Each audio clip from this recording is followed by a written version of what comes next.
Then the Israelites traveled to the plains of Moab and camped along the Jordan across from Jericho. Now Balak son of Zippor saw all that Israel had done to the Amorites, and Moab was terrified because there were so many people. Indeed, Moab was filled with dread because of the Israelites. The Moabite said to the elders of Midian, "This horde is going to lick up everything around us, as an ox licks up the grass of the field." So Balak son of Zippor, who was king of Moab at that time, sent messengers to summon Balaam son of Beor, who was at Pethor, near the Euphrates River, in his native land. Balak said, "A people has come out of Egypt, they cover the face of the land and have settled next to me. Now come and put a curse on these people, because they are too powerful for me. Perhaps then I will be able to defeat them and drive them out of the land. For I know that whoever you bless is blessed, and whoever you curse is cursed." The elders of Moab and Midian left, taking with them the fee for divination. When they came to Balaam, they told him what Balak had said. "Spend the night here," Balaam said to them, "and I will report back to you with the answer the Lord gives me."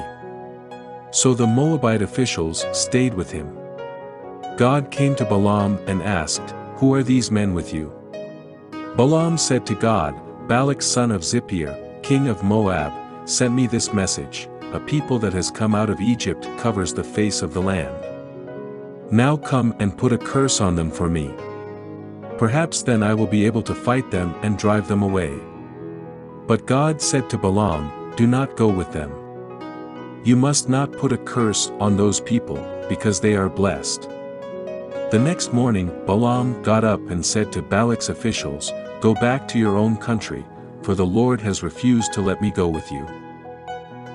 The Moabite officials returned to Balak and said, "Balaam refused to come with us." Then Balak sent other officials, more numerous and more distinguished than the first.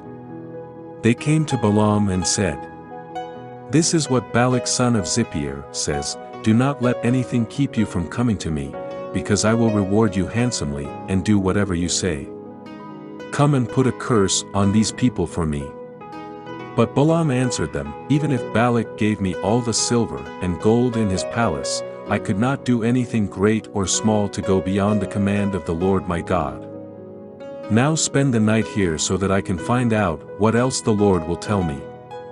That night God came to Balaam and said, "Since these men have come to summon you, go with them, but do only what I tell you."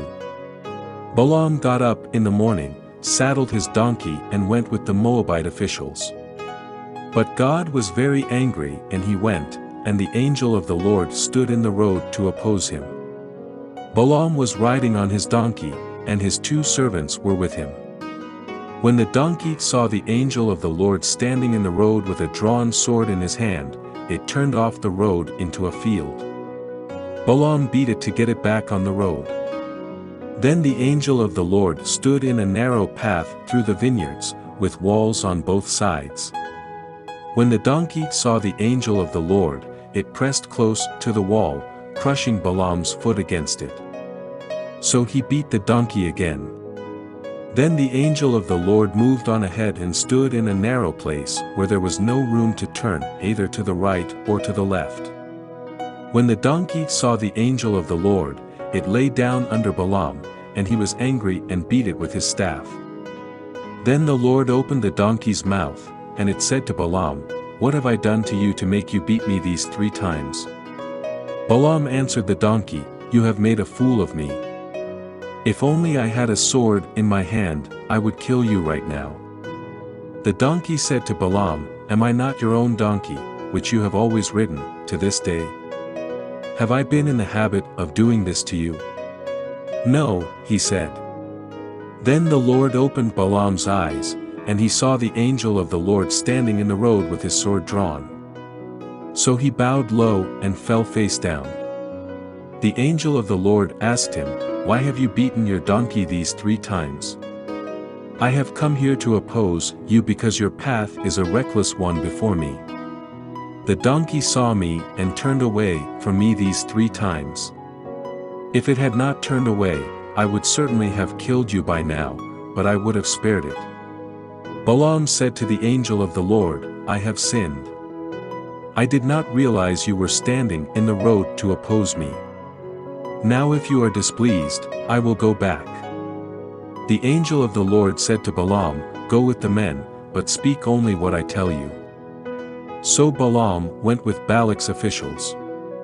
When Balak heard that Balaam was coming, he went out to meet him at the Moabite town on the Arnon border, at the edge of his territory. Balak said to Balaam, Did I not send you an urgent summons? Why didn't you come to me?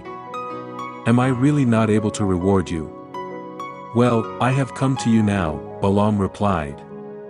But I can't say whatever I please.